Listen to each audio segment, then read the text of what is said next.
नमस्कार साथियों, आज की इस वीडियो में हम देखेंगे हावर्ड गार्टनर का बहुबुद्धि सिद्धांत।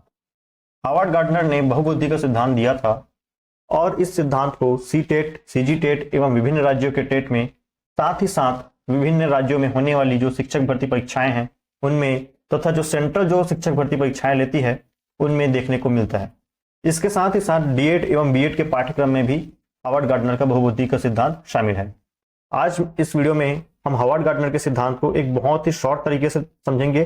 बहुत ही शॉर्ट एक ट्रिक बताऊंगा मैं।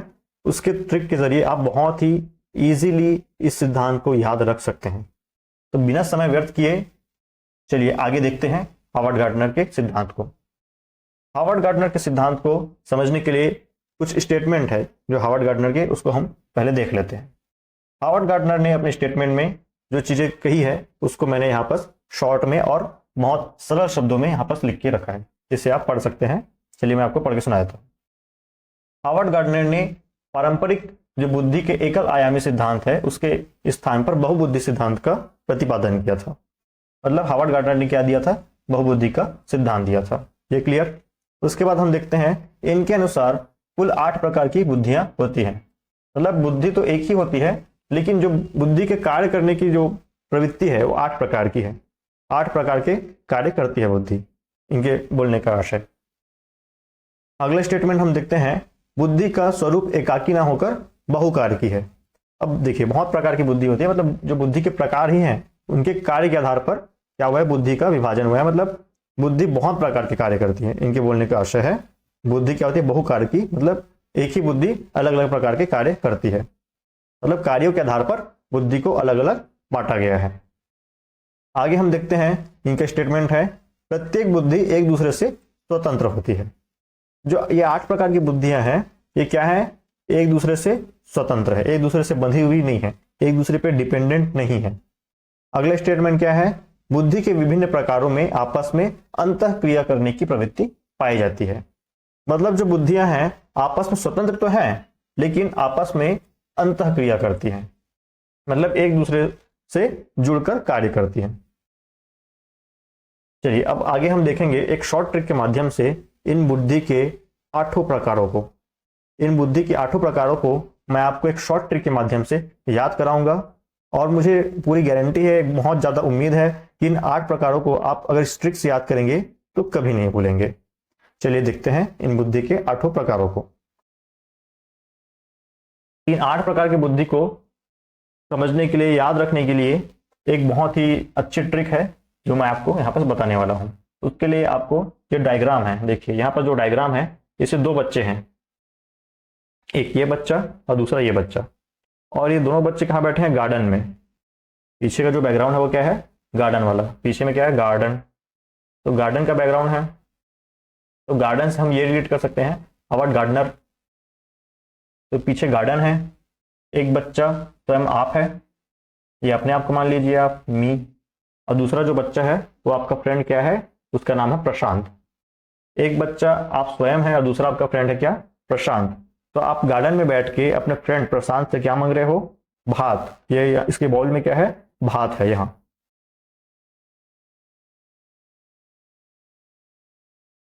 तो आप अपने फ्रेंड या अपने मित्र या संगी प्रशांत से क्या मांग रहे हो? भात। तो हमारा जो कोड बनेगा, मित्र मतलब संगी भी होता है, तो हमारा जो कोड बनेगा ये क्या होगा? भात दे संगी प्रशांत। आपको ये वाक्य याद रखना है, क्या? भात दे संगी प्रशांत। आप गार्डन गए हैं पिकनिक मनाने के लिए अपने दोस्त प्रशांत के साथ में, और वहां आप क्या लेके गए हैं? भात लेके गए हैं, और अपने दोस्त को बोल रहे हैं कि भात दे संगी प्रशांत। आप पिकनिक में क्या लेके गए हैं? भात। तो आप अपने दोस्त को क्या बोल रहे हैं? भात दे संगी प्रशांत। आपको ये जो वर्ड है आप 2 बार 3 बार बोलेंगे, आपको याद हो जाएगा कि भात दे संगी प्रशांत। अब इस जो ट्रिक है इसको हम क्या करेंगे? डिकोड करते हैं। डिकोड करेंगे तो हमें जो 8 प्रकार की बुद्धियां हैं उनके बारे में हम जान जाएंगे, और उनका नाम हमको याद हो जाएगा। तो चलिए डिकोड करते हैं। सबसे पहला शब्द क्या है? भा। तो भा से होगा भाषाई बुद्धि। फिर दूसरा शब्द है क्या? त से होगा तार्किक बुद्धि। फिर दे, भात दे, तो दे से देशिक बुद्धि। फिर संगी, संगी शब्द को देखना है, संगी, तो संगी से क्या हो जाएगा? संगीतात्मक बुद्धि। फिर प्र से प्राकृतिक बुद्धि, प्रशांत के प्र से प्राकृतिक बुद्धि। फिर शा से क्या होगा, शारीरिक बुद्धि। अब लास्ट में देखिए प्रशांत पे जब हम संधि विच्छेद करेंगे तो प्रशांत, लास्ट में क्या आएगा, अंत, प्रशांत। लास्ट में ये अम की बिंदी और ये त मिला के क्या हो जाएगा, अंत या ये अंत। ठीक, तो लास्ट में जो बचेगा अंत से दो प्रकार की बुद्धि होगी, एक तो अंतः व्यक्ति बुद्धि और दूसरा अंतर व्यक्ति बुद्धि।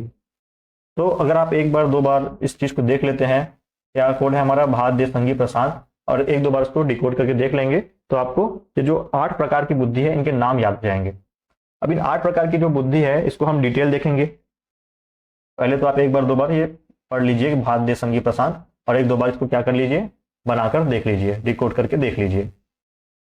उसके बाद हम क्या करेंगे, इन जो बुद्धि के प्रकार हैं इसको आगे डिटेल करेंगे। तो चलिए डिटेल करते हैं। देखिए जो पहला बुद्धि का प्रकार है वो क्या है, भाषिक बुद्धि या भाषाई बुद्धि। भाषा को समझने, लिखने, बोलने और प्रभावी ढंग से प्रयोग करने की क्षमता। एक कोई व्यक्ति है जो भाषा को बेहतर ढंग से बोल सकता है, लिख सकता है और प्रयोग कर सकता है, तो उसमें किस प्रकार की बुद्धि पाई जाएगी, तो उसमें भाषाई बुद्धि पाई जाएगी। देखते हैं हम लोग, कवि, लेखक, पत्रकार इस प्रकार की बुद्धि के धनी होते हैं।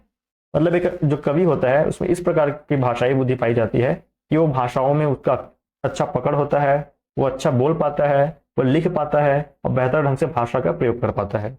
वैसे ही लेखक के साथ होता है और वैसे ही एक पत्रकार के साथ होता है। इस प्रकार के जो व्यक्ति होते हैं वो भाषाई बुद्धि के धनी होते हैं। तो भाषाई बुद्धि क्या है, किसी भाषा में एक अच्छी कमांड रखना, किसी भी भाषा में एक अच्छी कमांड रखना, ये क्या है, भाषाई बुद्धि का द्योतक का बोल सकते हैं या भाषाई बुद्धि को शो करता है। दूसरा है क्या, तार्किक या गणितीय बुद्धि।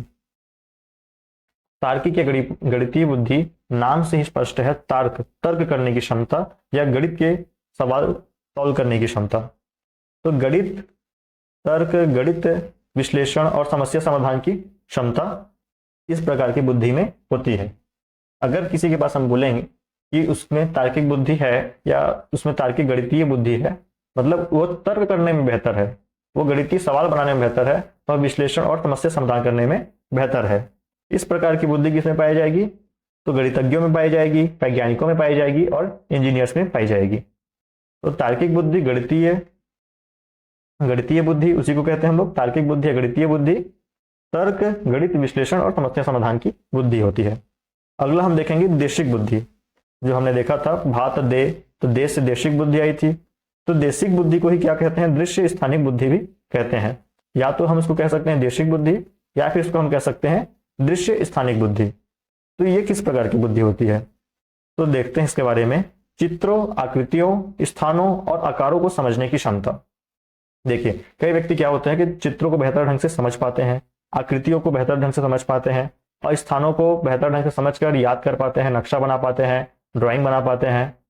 तो इस प्रकार की जो बुद्धि होती है वास्तुकार मतलब आर्किटेक्ट, डिजाइनर्स और चित्रकार में पाई जाती है, जो क्या करते हैं, आकृति, चित्रों आदि को समझने में एक्सपर्ट होते हैं।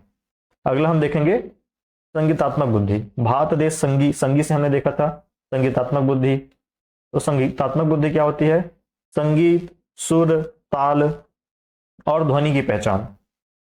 संगीतात्मक बुद्धि में होता है कि संगीत, सुर, ताल, ध्वनि की पहचान, रचना, सॉरी गलती से प्रशंसा लिखा है, प्रयोग। ये क्या है, प्रयोग।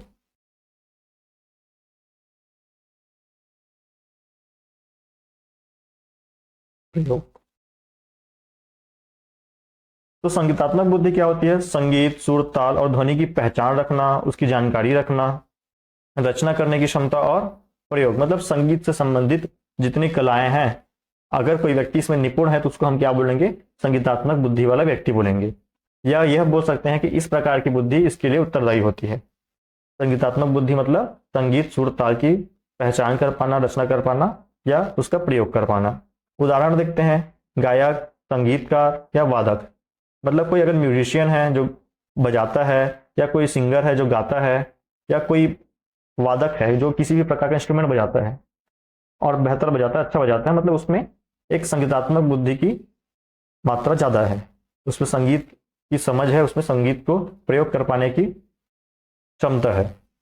आगे हम देखते हैं पांचवा, शारीरिक या गत्यात्मक बुद्धि। अपने शरीर को कुशलता से नियंत्रित करने और भौतिक क्रियाओं में दक्षता, मतलब सीधा सीधा इसका संबंध है शरीर से। शारीरिक बुद्धि का संबंध किससे है? शरीर से। अगर कोई व्यक्ति है जो अपने शरीर पर बेहतर नियंत्रण रख पाता है, अपने शरीर का बेहतर ढंग से प्रयोग कर पाता है, तो उसको हम बोलेंगे शारीरिक बुद्धि है उसके पास। उदाहरण के लिए जैसे कोई नर्तक है, आप उदाहरण के ले सकते हैं माइकल जैक्सन। वो क्या डांसर हैं और बेहतर ढंग से क्या करते हैं, अपने जो शरीर के अंगों का प्रयोग कर पाते हैं।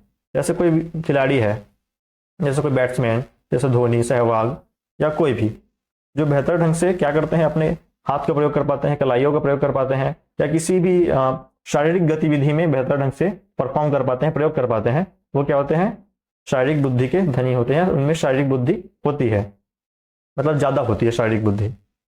उसी प्रकार कोई अभिनेता है जो बेहतर ढंग से अपने हाव भाव को, अपने शरीर के हाव भाव के द्वारा अपने उद्देश्यों की प्राप्ति कर पाते हैं। या कारीगर, अलग अलग प्रकार के जो कारीगर होते हैं, जैसे बढ़ाई है, वो अपने शरीर का प्रयोग करके या फिर किसी भी बेहतर चीज़ों का निर्माण कर पाता है। जैसे बोल सकते हैं कोई कुम्हार है तो वो एक बेहतर घड़ा बना पाता है, क्योंकि उसमें उसके हाथों के साथ उसके बुद्धि का तालमेल अच्छा है। और उदाहरण में आप देख सकते हैं सर्कस। सर्कस में जो विभिन्न प्रकार के कलाकार होते हैं, उनमें इस प्रकार की बुद्धि पाई जाती है। जैसे कोई, अगर आप सर्कस गए होंगे, देखे होंगे, तो विभिन्न प्रकार के जो वहाँ के कलाकार होते हैं, कोई ऊपर से कूद रहा है, अपने शरीर के द्वारा विभिन्न प्रकार की कलाएं दिखा रहे हैं, तो उसका हम लोग बोल सकते हैं उसके पास शारीरिक बुद्धि है। या कोई धावक जो दौड़ने वाला है, बेहतर दौड़ता है, या कोई किसी स्पोर्ट्स में अच्छा है, जैसे कोई गोला फेंकता है बेहतर ढंग से, तो उसमें हम ये कह सकते हैं कि उसकी शारीरिक बुद्धि अच्छी है। आगे हम देखेंगे छठवीं प्रकार की बुद्धि, अंतर व्यक्ति बुद्धि। अंतर व्यक्ति बुद्धि क्या होती है कि दूसरों की भावनाओं, इरादों और व्यवहारों को समझने की क्षमता। यहां पर देखिए अंतर, अंतर कब होगा? जब दो लोग होंगे, एक और दो। यहां पर कंफ्यूजन होता है अंतर और अंतः में। तो अंतर को आप याद रखिए कि अंतर तभी होगा जब दो होंगे, ये आप क्लियर कर लीजिए। जब तक ये एक व्यक्ति है, ये दूसरा व्यक्ति है, तो जब तक दो नहीं होंगे तब तक अंतर नहीं होगा। तो अंतर यहां से क्लियर हो गया, अंतर व्यक्तिक बुद्धि। अब देखते हैं अंतर व्यक्तिक बुद्धि होता क्या है। कि जो कई व्यक्ति क्या रहते हैं, दूसरों के व्यवहारों को, इरादों को समझ लेते हैं, भावनाओं को समझ लेते हैं। बहुत सारे ऐसे व्यक्ति रहते हैं जो दूसरों के बारे में जान लेते हैं, उनके हाव भाव को देखकर, उनके व्यवहार को, उनकी बॉडी लैंग्वेज को, उनके बोलने के तरीके को, उनके इरादों को समझ लेते हैं, उनके व्यवहार को समझ लेते हैं। तो इस प्रकार की बुद्धि किसमें होती है? कई प्रकार के व्यक्तियों में पाई जाती है। जैसे उदाहरण के लिए शिक्षक, नेता, परामर्शदाता, ये ऐसे लोग होते हैं जो जिनमें थोड़ी क्षमता होती है दूसरों के भावों को, व्यवहारों को जानने की। जैसे एक शिक्षक होता है तो बच्चों के व्यवहार को देखते हुए उनके इरादों को समझ लेता है, उनके व्यवहार का एनालिसिस करके, उनकी गतिविधियों को देखकर उनके बारे में जानकारी एकत्र कर लेता है। तो एक शिक्षक। दूसरा नेता, नेता क्या होते हैं? माहौल के हिसाब से लोगों के विचारों को समझ लेते हैं, उनको किस प्रकार का एक्शन कब लेना है ये समझ लेते हैं, कब कहाँ पर क्या बोलना है ये समझ जाते हैं। तो इस प्रकार के लोग क्या होते हैं? दूसरों के मनोभावों को समझने की क्षमता रखते हैं। वैसे ही परामर्शदाता, काउंसलर। तो अंतर व्यक्तिक बुद्धि के जो लोग होते हैं वो दूसरों के बारे में जान जाते हैं, उनके व्यवहार को समझ जाते हैं, उनके इरादों को समझ जाते हैं, उनकी भावनाओं को समझ जाते हैं। अगला हम देखेंगे अंतः व्यक्ति बुद्धि। अब ये कंफ्यूजन नहीं होना चाहिए कि अंतर व्यक्ति और अंतः व्यक्ति क्या होता है। मैंने आपको एग्जांपल समझाया कि जहां पर दो लोग रहेंगे मतलब अंतर रहेगा, एक में और दूसरे में हमेशा अंतर होगा, तो ये क्या होगा? अंतर व्यक्ति। एक व्यक्ति दूसरे के बारे में जानेगा, मतलब दो लोग जरूरी हैं दूसरे के बारे में जानने के लिए, तो यहाँ पास क्या है? अंतर व्यक्ति। अब अंतः व्यक्ति में क्या होगा? एक ही व्यक्ति रहेगा, इसमें दो व्यक्ति नहीं रहेंगे। अंतः व्यक्ति में एक व्यक्ति ही रहेगा, इसमें दो व्यक्ति नहीं रहेगा। अब ये एक व्यक्ति है, ये अपने बारे में ही जानेगा। देखते हैं कैसे। स्वयं को समझने, आत्म मूल्यांकन और अपने भावों को नियंत्रित करने की क्षमता। मतलब इस प्रकार के व्यक्ति जो रहते हैं वो अपने बारे में ही जानने का प्रयास करते हैं, अपने आप को ही का ही मूल्यांकन करते हैं और स्वयं के भावों को नियंत्रित करने की क्षमता होती है इनमें। इस प्रकार की बुद्धि दार्शनिकों, आध्यात्मिक गुरु और लेखकों में पाई जाती है। लेखक बोलने से आशय है मतलब ऐसे लोग जो अपनी भावनाओं को बेहतर ढंग से क्या कर सकते हैं, व्यवस्थित कर सकते हैं। जैसे दार्शनिक क्या होते हैं, विभिन्न प्रकार के जो दार्शनिक होते हैं उनमें ये क्षमता पाई जाती है कि वो अपने आप को पहचान लेते हैं, स्व मूल्यांकन करते हैं और अपने आप को नियंत्रित रखने का प्रयास करते हैं, नियंत्रित रखने की क्षमता होती है उसमें। उसी प्रकार आध्यात्मिक गुरुओं में भी होती है और लेखक या कवियों में भी इस प्रकार की बुद्धि पाई जाती है।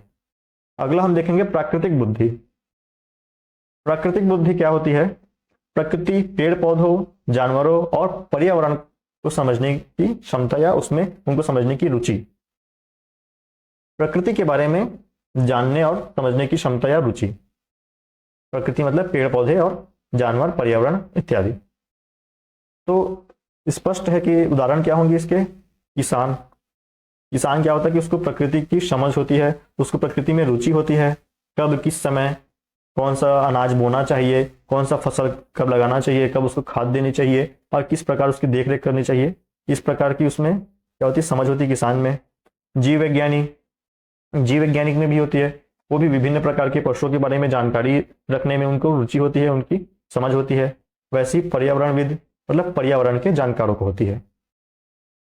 आप एक सवाल आएगा आपके दिमाग में कि सर आपने तो कहा था कि सिर्फ 8 प्रकार की बुद्धियां होती है, ये 9वीं बुद्धि कहां से आ गई? देखिए, हावर्ड गार्डनर ने 8 प्रकार की बुद्धि ही बताई थी, लेकिन उन्होंने एक 9वीं बुद्धि बाद में इंट्रोड्यूस की थी, बाद में बताई थी, जिसे उतनी ज़्यादा मान्यता प्राप्त नहीं है। तो अगर आप चाहें इसको पढ़ सकते हैं, लेकिन मैं पहले ही बता दूं कि इसको उतनी ज़्यादा मान्यता प्राप्त नहीं है। कई जगह ये 9वीं प्रकार की बुद्धि देखने को नहीं मिलती, क्योंकि उन्होंने 8 प्रकार की बुद्धियों को पहले बताया था, जिसे बाकी वैज्ञानिकों ने ज़्यादा मान्यता दी और इस 9वीं प्रकार की बुद्धि को उतनी खास मान्यता नहीं दी।